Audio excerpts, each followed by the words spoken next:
my background was youth and community work based, so I'd work all over the world with groups of young people, and when I was a kid I used to love reading like the old choice-based adventure books. And basically you would get to a certain, like you would read the book, you'd get to a certain point, and the book would say like turn to page 12 if you want to go to the haunted castle, or turn to page 14 if you want to go to the forest.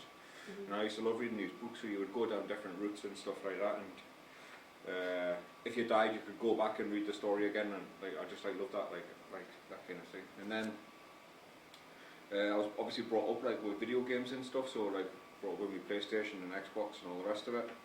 And when I was working as a youth worker, I got the chance to work with a production company. So I'd been like working all over the world as a youth worker, and then had the chance to work with young people, but like using media to engage with them. So I was just like fascinated by like the concept of using media as a form of engagement. You know, like I was like a traditional youth worker up until then. So one of the projects I worked on won a BAFTA, and then we continued on working, and we created a short film around knife crime, and that won a Royal Television Society Award. I was then working for the BBC organising events for 70,000 people turning up every day, like for BBC Blast, BBC Education, BBC School Report, and so my work was like starting to go more into media, but still engaging with young people. And then when the financial crisis happened, the service I was working for had like say like 26 members of staff in the team, so it was working with teenage parents. I came full circle, I came back to Newcastle, started working with young dads, and the service had won like an All-Parliamentary Award, British Midwifery Award, British Medical Journal Award, and our team of 26 was like, after the financial crisis, just like crushed down to like 3 or 4 or 5 or whatever, which was like a massive shame, because like we were over capacity anyway when we had like a full complement of staff. So I just thought like there's got to be a way of engaging with young people, and using media and technology as a way of trying to engage with people en masse. So like with my kids, even if they're sitting in the same room, I've got to flip and text them to try and get an answer out of them, do you know what I mean? So like I thought like wouldn't it be great to create a drama series using the principles of like the branch and narrative type thing, and do it all around issues. So everything you try to warn young people about, like the dangers of life, don't do that, because that can happen. Well, you can just allow them to do it. So in 2008 I got the first bit of funding. It was only like $2.5 grand from like the regional media body, and I like just like over the next like 4 years just like pursued cash, trying to get some investment. And in 2011 I got what was it, £100,000 or something like that. Got like £100,000 investment in 2011. And so up until that point I'd been telling everyone I was going to write this like true branch and narrative interactive drama series, and then all of a sudden I was given the money and I thought, shit, I've got to do this, like I've got to like, deliver on what I've been saying. So it had never been done before, had it? No, not to that extent. Such an original idea. Yeah. So like we've seen like a couple of things, like the Met Police had done something where it was like choose your own ending. And it was basically the same narrative, and if you decided to carry a knife it would show you a scene where you got arrested. Yeah. But like, so very quickly you realised like if you press yes to carrying the knife, like you were just going to see that arrest scene again, so you would just click no, get all the way at the end, and there'd be like some shit rapper or something. Some public notice. Yeah. So anyway, I went and found like a group of young people, and we sat down and tried to figure out like how we were going to write this branch and narrative drama series. So it took like months and months and months to try and come up with. I just post-it notes flipping everywhere, just fed them pizza, and we just sat there for months trying to figure it out. And at the time I didn't realise like so what we've done is we wrote like 455 pages of script for the first episode, and Lord of the Rings trilogy is like 700, so we wrote like 2/3 of it. Right? And I didn't realise. Like 95 pages. Yeah. So we wrote like 455 pages of script, cast it, went out and shot it in like a couple of weeks, and we released the first episode, and it was picked up by BBC Click and News 24. And I had 100,000 Facebook fans, like pretty much straight away, 100,000 young people following it. So then I got commissioned to go and work with in Lewisham, so they were having a real problem engaging with inner city gangs. So we got commissioned to go down there and create an episode around like knife crime and gang violence. The first episode was like really wide ranging in like the issues that I covered, because we didn't know where the next bit of funding was coming from, so that everything happens to the character. So to give you an idea of like the complexity of it, it follows a 17-year-old girl the night before a final A-level exam, and she's invited to a party. So the main choice is, do you go to the party, yes or no? Yeah. And if you say no, she has a flashback to a sex ed class. So the user like knows that she's got condoms in her top drawer, basically. And her boyfriend will come round and he'll try to have sex with you. So it's up to you if you say yes or no. And if you say no, sometimes he's fine. Sometimes he'll pester you and pester you and pester you and pester you. And it's up to you if you bow down to the peer pressure.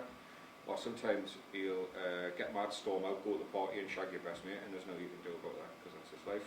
So if you do have sex with him, like, do you use a condom, yes or no? If you say no, she has like, so we've done like a little bit on body image, so she gets a little bit self-conscious about her own body and stuff, and then like, so we'll use that as an excuse to stop it, and then like say, are you sure that you want to do this? So if the user decides to have sex without a condom, she then goes to the exam the next day, and she's not fully focused on the exam, because obviously she's thinking like, oh my god, like, why didn't I use a condom, I could be pregnant, and that's all she's thinking about. So she confides in one of her friends, and they take her, the two of them go to a sexual health clinic, and we film 9 different variants of that sexual health scene. So you get a Russian roulette every time you play it. So you've got a chance of getting chlamydia, pregnancy, gonorrhea, syphilis, genital herpes, HIV, all clear. So it's not always just the one, No. the one There's oh, loads of okay, it's different really ways. wow, that's complex. So based on real life. Yeah, exactly. so like we were going to base the probability of getting like the STIs on real life probability, but the chances of getting the HIV are like, you know, like 1 in. So we just kept it like a 1 in 9 chance or whatever it is, just for like dramatic, you know, purposes. But if you get the all clear, we use that as an excuse for the sexual health worker to say like, you've been really lucky this time. You really need to think about your long-term contraception and all that kind of stuff. And the whole point of the sexual health scenes really were like, so every time the character's like, oh my god, like chlamydia, what's chlamydia? And then we use her naivety or lack of understanding around the issue for the sexual health worker to explain it. So it's not about the viewer's lack of like knowledge on what chlamydia is or gonorrhea or syphilis or whatever. They're like watching the character, like asking what it is. Do you know what I mean? It's like a better way of learning. I think. So then if you go back and you decide to go to the party, your friends will come round and offer you alcohol before you go out. And if you drink alcohol before you go out and then go to the party and consume more alcohol, you can still have consensual sex, but we take away the option of using a condom because you're preloaded on drinking, not thinking about using contraceptives. So then when you get to the party, you get offered a 50-50 chance of either pills or weed. It's random, right? And then it's up to you if you take it, and if you do, you've then got a 50-50 chance on top of that of either being instantly ill or being okay. But even if you're okay, the next morning if she's been smoking weed, she turns her alarm off, skips breakfast, forgets her pen. If you've had a pill, she's just like gonna come down, so like she just sits there just staring at a bit of paper. And if you make like what's deemed as all the right choices, she gets up in the morning, has breakfast with her dad, gets the exam early, flies through the exam, and we show the impact of the party on all of our peer group, so you still get to see like the fallout from the party. So anyway, that was like episode 1. So then we got commissioned for episode 2. We launched that at the BFI, which was mint, wasn't it? Seen on a 65-foot screen on the banks of the Thames, man, it's class, right? And we had like 200,000 Facebook fans at that point. We then got commissioned for episode 3, which covers like mental health in young men. It's like one of the biggest killer of young men in it, or if not the biggest killer. So that was like a really different, was a really challenging storyline because. Yeah, so for the first, so we made a lot of mistakes. So when you watch the first episode, Sophie's story, you get bored of watching the same intro all the time. So then with the later episodes, we filmed like 4 variants of the intro. So you get like a random like start just to keep it fresh. And the mental health story had to be wrote completely different because, say like in episode 2 you could carry the drugs, carry the gun, get arrested and end up in jail or get shot or get stabbed or whatever. So all of them were like individual stories in their own right. But with episode 3, with it being about mental health, it's more about like the person's journey, and like you can't just have someone like suffering from depression and being like, hey, I'm fine, or like or dead or whatever. Do you know what I mean? Because like, that would be it, wouldn't it? So with episode 3, we had to write it where the more you watch it, the more you uncover. more of the person's characteristics. So it's not like a. Through the two best friends, isn't it? So you pick out his female best friend or his male best friend, and on one of the sides of the story you get to see his home life, and the other one you get to see what's happening at school. So like for the first time, you're not making choices on behalf of the character either. So because the character's only 15 in this one, we've done it where like you decide if his mum's a bit of a dick to him in the morning or not, or if his teacher's a bit of a knob, because that can affect like your thingy. But even if but like his mum's only been like, well, she's been a dick, but it's just because she's late for she's got a job interview, so she's got her own pressures and stuff. The teacher's like got her own stuff going on. It's very real life. So so the more you watch it, the more you reveal them. Like when I first saw that, I hated it, to be honest. Like I thought we'd like totally failed, but then when I was presenting it to the people that had commissioned the episode, and I watched it all through, I just kept watching it and watching it. I fell in love with it, like really, because it was a totally different way of telling the story. But so now, so anyway, we launched that one a few months back with 5.6 million people on Facebook. In 1 week on Facebook, we'll have we'll reach like 188 million people in a week. 500 million social media impressions a month. We've got 7 times more engagement. 7 times more engagement than MTV with no advertising budget, no adverts. We don't put any money into the adverts. It's totally viral. It's original though. It's such an original idea. So like I say, we reach 188 million people on Facebook alone. That's like 3.4% of the global population. About 22 million people engage with the page. It's just went absolutely crazy. So we're putting on about. And you let it take its own course because obviously it's online. It's online, so we so it can go. So anyone can go. It's so much more accessible than it being. It's like you said as well. Like it's everyone is just attached to the phones and like our websites and internet, so it's so easy to just access it whenever you want. So like how we normally work is with like we'll try and engage with like schools or colleges and universities because like. So like if you think of like a university, you've got English students, you've got drama students, you've got film production, do you know what I mean? You've got marketing, you've got like social media, you've got like absolutely everything that you need. So when we're mapping the stories out, we'll go and work with the professionals in the area. So like this next episode that we're just about to film in Leeds is all around child sex exploitation and domestic violence. And young lasses getting groomed. So it's like this has been like the toughest one to write, to be honest. Like it's been fucking nightmare, hasn't it? But there's so it's current as well. That was all very current. And it needs sort of. I've got another question, but it's not even on here because you pretty much answered all of these. That was my seconds about inspiration. I was just going to ask about: do you do all different genres, or is it all quite real life, serious problems? They're all issue based. We're doing one at USC in America. We've got is it 5, 6 third-year students there that are putting together a production, so we're going to have an American one now. And we've got lots of interest from colleges and stuff. With regards to like the genres, like we take it like instead of like so I think like TV, because Nick used to work on Hollyoaks and Waterloo Road and stuff, didn't he? And what they do with they write a drama and then try to fit in some kind of moral compass or some kind of like ethics in there. What we do is take the issue first. And we take the issue first and then write a drama around it. So like, but the beauty of that kind of branching narrative means like you can cover anything. Like think about it, could be like sexuality, could be like extremism, could be eating disorder, like you name it. You can make a story up and think of like the worst case scenario and best case scenario and all of the in-betweens. Production is very different in it because we film. So you might film the scene, but then you've got 7 or 8 different variants of it. So everyone's just like, oh, we've done this scene before, and it's not until they're on set with us we had all the logistically, it's a nightmare. Yeah, it is a nightmare. But we've created like an e-learning section. So like, if you imagine our episodes look like a family tree when they're mapped out, but like 3-dimensional as well. We created an e-learning section, so it's now being rolled out into schools in South East London and all across Leeds. And covers, so we wrote an education pack that covers the PHSE national curriculum. So it covers like sexual health, relationships, equality and diversity, drugs and alcohol, mental health.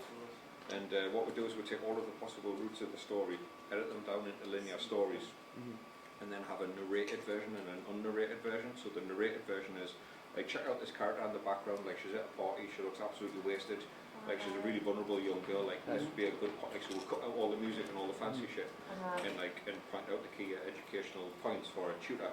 So then a tutor can just turn the narration off and then watch it with the class and be like pre-prepared for it. And then we've got workshop sheets and all that kind of stuff. And then we use the cast members to go and deliver workshops.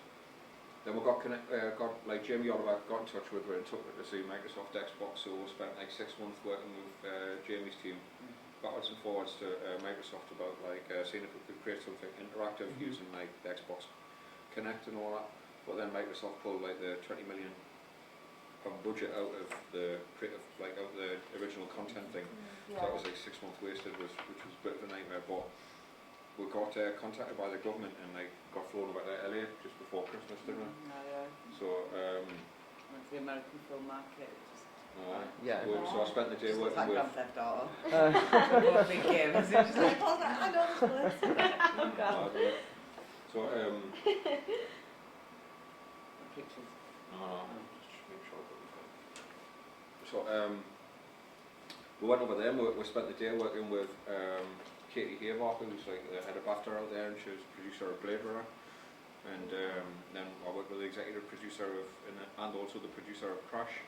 So one of my favourite movies. It's great. And we went to Compton and we were teaching in Compton, weren't we? And then like we met the head of the Crips gang, totally by chance.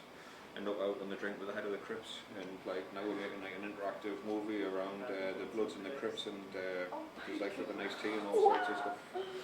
That sounds so exciting. I'm trying to think, I'm trying to scan my brain, like what else did we do? That's insane how you much can it's make blown it up. Yeah. You could not make it up, honestly. There's 2 of us, we do. Like, unless we're in production, we crew up, and we'll have like 150 people, strong team, or like any other time it's me and Paul.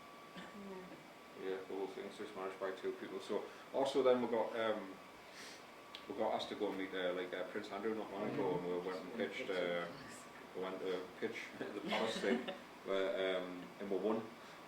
So you've got to like talk about what you do in 3 minutes, which you like it's quite complex what we do. So I tried to cram as much in as I could in 20 minutes. And then at the end, the guy come over and he was asking some questions, and I didn't really answer him. I just continued my pitch. But we won. Yeah, we got round to the next round. So we're down at a business boot camp next Wednesday. And end of April, we go pitch at St James's Palace. Yeah, so we're going to meet the Queen. And they've got like 500 top business leaders. So it'll be like now people from Dragon's Den. It'll be like head of Barclays, head of Bank of America, all that kind of stuff will all be there. 500 people. We're going to present TryLife to them. So. And I think like last year they raised like £287 million for the companies that pitched. So a little bit of that would do. They're the people you want to see. So amazing. That's insane. It's madness, yeah. How it's just, but I think it is because it's just such a like good original idea that relates to literally everyone. Like you cover issues that. With Paul being a youth worker before. Like everything that is done in TryLife is done with, there's actually smarts behind it, and what we found were a lot of the professionals just like crying, and I was like, oh my god, it's so amazing. And I was like, you told us, like your kids are going through this. And then when like the last gets spiked, remember the managers, and they was like, they chose all the bad sort of choices. We thought they chose all the good ones, and because she didn't take drugs, she didn't go to the party, she revises. Her friend then goes to a party and gets spiked and raped, and you could just see these 50, 40, 50-year-olds just totally like. I saw presenting TryLife to some like senior management in Capita. They're a huge outsourcing company, and they were like, yeah, go to the party, yeah, take the pill, yeah, fucking shag him and all that. And like, you know, one of the characters ended up getting raped, and then you could. And what's really weird is because you have the opposite response from young people. So if you're playing it with young people, they'll make all of the like, no, don't take the drugs, don't have sex, don't do that. And then they turn around and they're like sort of, got passed, and I'm like, mate, it's not a fucking test, you know what I mean? Just wait and see what happens, just stick around. It's you know what I mean? Life, yeah. But I think that's why it's so good. When you said before, I think it's interesting. You've come from like a youth worker background, and the fact that the issue is the main point, not the drama. That obviously that's what's made it so attractive. How did you get into that? Like, how did you start thinking, oh, I want to produce from being a youth worker? And what was the transition? A lot of films and so just what interested you, married with like your job almost? It was just like I said earlier, it was just like I went from youth worker to like working in media. and then just like, from that, do you know what I mean? Like, so it was more like. I think the costs as well, that sort of changed the course of things. Yeah, like the financial crisis like altered everything. There was youth projects shutting down left, right, and centre, and plus I was really surprised that no one had done branching narrative films before, because like. Do you know what I mean? Like, why not? The games industry have been doing it successfully for years. Yeah. It's been in books for years. So like,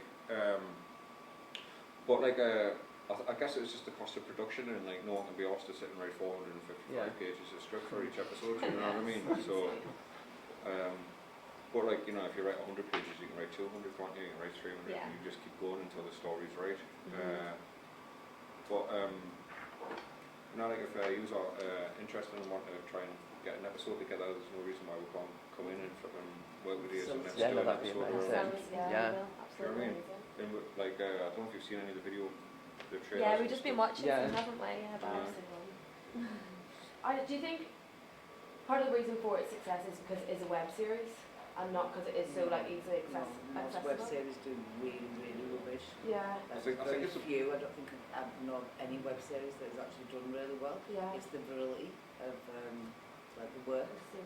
I think it's because like when you've got like 1,000 young people all having input into the storyline, do you know what I mean? Like if you've got like say like 50 casting and like 50 crew or whatever, and then you've got like all of them young people that we've workshopped to get like the ideas and been into colleges and all that kind of stuff, and because there's like so many young people having input into it, that's like every single one of them share it. And because they're proud of it, their mums and dads and brothers and sisters and aunties and uncles will share it. Do you know what I mean? Yeah. And then if you, so we don't film like a traditional film company would, like the director's not king on our set, you know what I mean? If anyone's got an idea, you put it forward in it, and if it's good enough it gets in, it's as simple as that. So when we're working, everything's like constantly evolving and stuff like that based on like the input from someone or like, you know, just like a situation or something. But when it's released, you've got like that full community, that full set of people that have took ownership of it, so professionals and young people that have created it. And then when you've got like say episode 2, that's a second set of professionals and young people.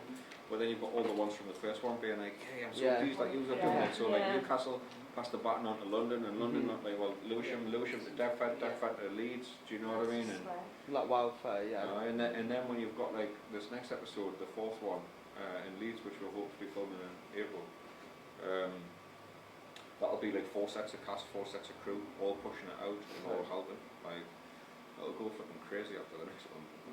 And then the US episode and Newcastle. Yeah, also when we're over in America, we got asked to go and teach at the School of Cinematic Arts, which is like the most prestigious film school in the fucking world. So like, I ended up teaching in the George Lucas building, teaching like interactive filmmaking over there, and managed to like get the young people over there into doing like an episode like around diversity and all that kind of stuff. It's mental teaching classes at like 10 o'clock at night, and it's like but this is just like the new generation, because everyone just wants to be online.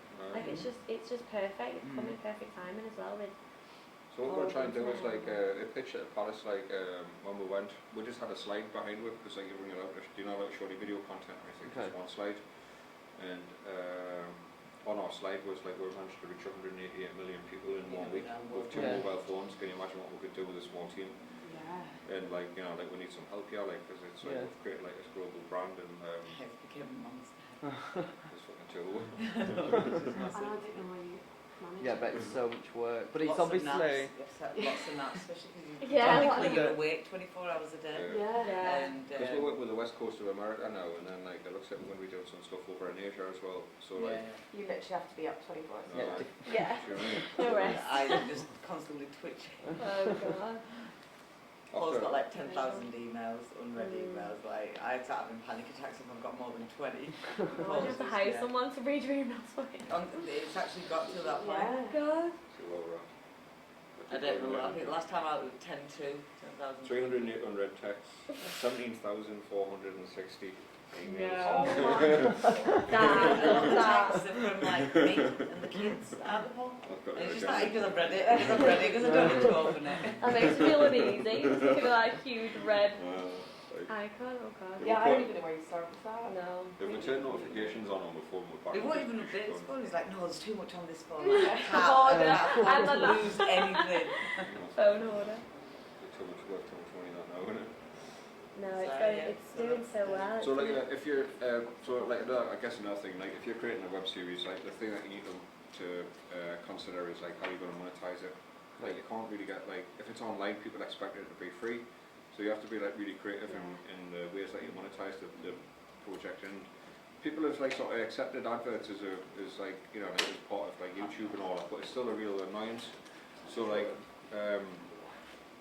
so we've not put any adverts on our website, but if you look at the website, that we'll monetize ours anyway. So we've got like the e-learning section, so we're using all of that media, all of that collateral that we've got, and turning it into lesson plans, right?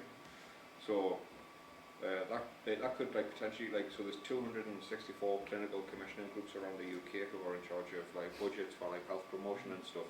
So we're going to target them, and like, so say like Newcastle Gateshead has got a CCG, so we'll target them and say for 50,000, like for 150,000 for 3 years, you're going to have access to the e-learning for every school, every youth club, every any place in all of Newcastle Gateshead. It's dead cheap, really cost effective. The lessons are all like obviously you know, like really high standard broadcast quality and stuff. And like so that e-learning section there is worth like £20 million just alone. And then if you look at like product placement and stuff, which we haven't done yet, but you can see it'd be very easy for like, a young person to be using Durex condoms or going you know, using Clearasil or something like that. But we're definitely not going to go down the route of like Coca-Cola or standing there with like their favourite beverage and all that, you know. So and the merchandise, we've got people screaming out for t-shirts and Yeah. quotes Yeah. on it. so then with like 6 There isn't million, about- there's a 6 million fan base, you can see you would sell like a few t-shirts and cups and whatever. And then there's obviously because of like the approach, and because it's aimed at young people, you could see like how it would be attractive for like corporate social responsibility, like in like sponsorship and stuff like that. And then within the e-learning section, you've got like a very lucrative market there. So like you've got only professionals using it, so like teachers, doctors, you know, health professionals, youth workers, and all that. So like any advertising banner space within the e-learning section, which is like a login thing, wouldn't be on the main website. So we don't want to monetize the business like by young people. We're going to make sure we monetize it off these big companies that want to try and target young people. Do you know what I mean? And keep it free at point of use.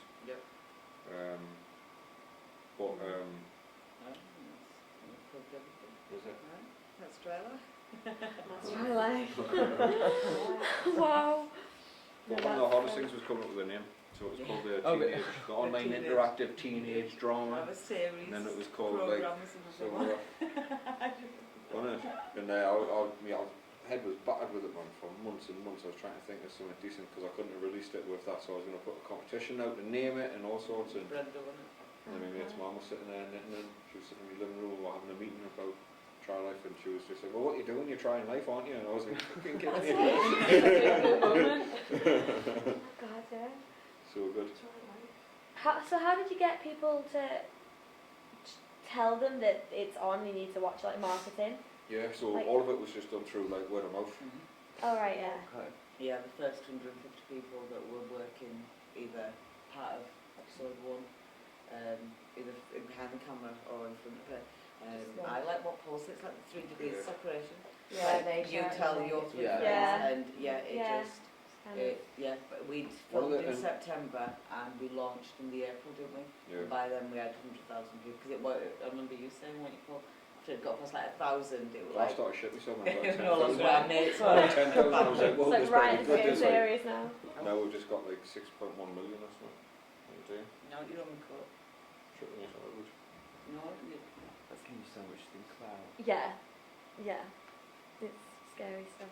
Because what we've just done like the basic like Instagram page, Twitter page, and then YouTube and that, and just kind of done it that way. Auditions are the best way to get Well, yeah, we should like if there was like a kind of festival expo thing, just you still just basically show, because this is obviously modules. This is like for uni, so we would just show what we were doing there, and people had like just things that, because there was one, for example, who was doing like a low budget theatre company, and they had just like a sheet of paper, just like, can you write down things that could be free or could be really cheap to just like use a set, for example. So then you just have people doing that, and then that's obviously people who know about that and then write it down and help out. So then we could have like maybe like I think ideas for time management. yeah, we need to sort out our time management is our biggest thing, but then other than that it's like When I was working at just marketing and the patience. when I was working at the BBC, like one of the things that taught us was like, don't ever view anything just as like as a list to do. Yeah. Just always like just constantly like imagine it's a hamster wheel, just continuously work and like have things that you've immediately got to do now.